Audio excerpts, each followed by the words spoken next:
Hi, my name is Grace. I'm recording this video at home in rural New South Wales, Australia. This video is part of a series of keyword transformations.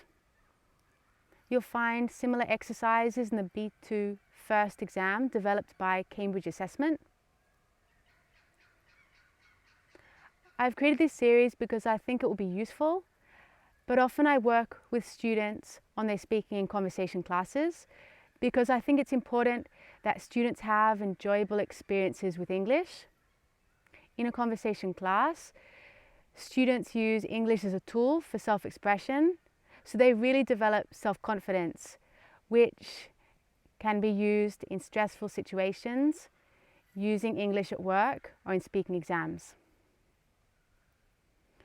For more information about this exercise, have a look at the video that introduces the series.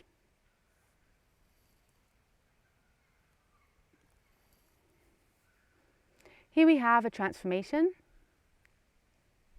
We have to complete the second sentence by inserting between 2 and 5 words on the line and using the word given put so that the second sentence has a similar meaning to the first.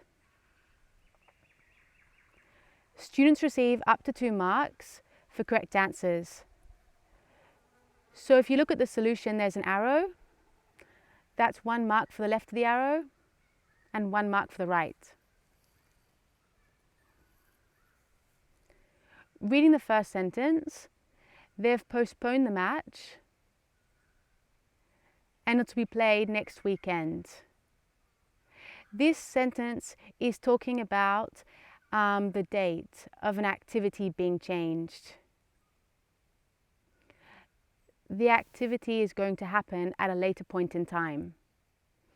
To express this idea in the second sentence, we can use the phrasal verb put off. Put off is a transitive phrasal verb, so it requires an object, the match in this case, and the object can separate the phrasal verb or go after.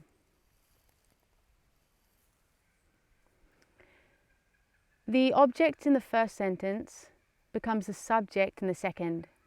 This is a very clear indication that we must use the passive voice in the second sentence.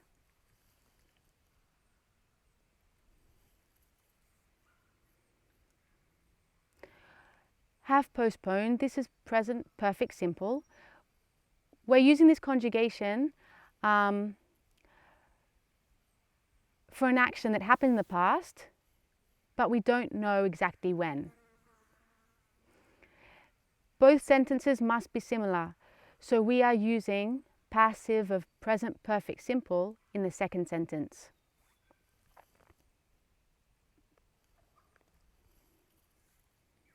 I think it's important for students to have opportunities for revision, but also try to incorporate enjoyable experiences with English in your study. These are like antidotes. The transformation we just looked at was talking about the time of an action being changed for a later point in time. Now I'd like to tell you a true story on this theme that will help us to revise the grammar.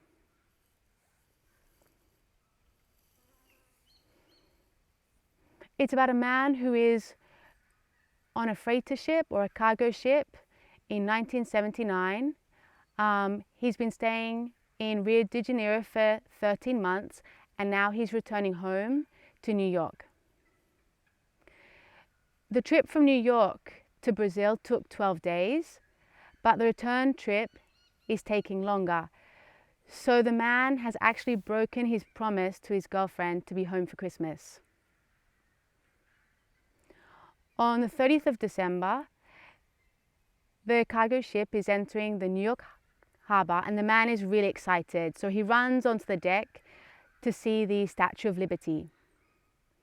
But just then, he hears an anchor being dropped and his heart begins to sink.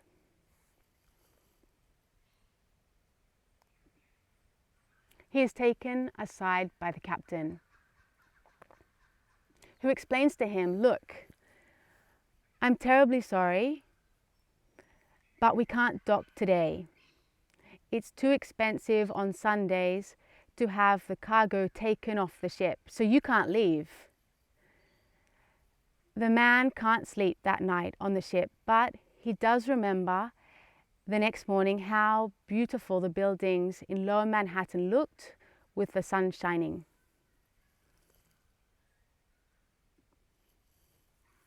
So just now, I've used these kind of sentences. Do you understand them? In a conversation class, it's really easy to quickly explain all of these things to a student. In fact, a conversation class is a really efficient way to study because we work on listening, pronunciation, grammar and vocabulary all at the same time. So now you can continue with the series. If the video was useful, please like it on YouTube, and you can contact me on Facebook at Speaking Only Pamplona. I really like transformations, so in the future, I look forward to offering you more examples of this level, B2 first, and other series on C1 and C2 transformations.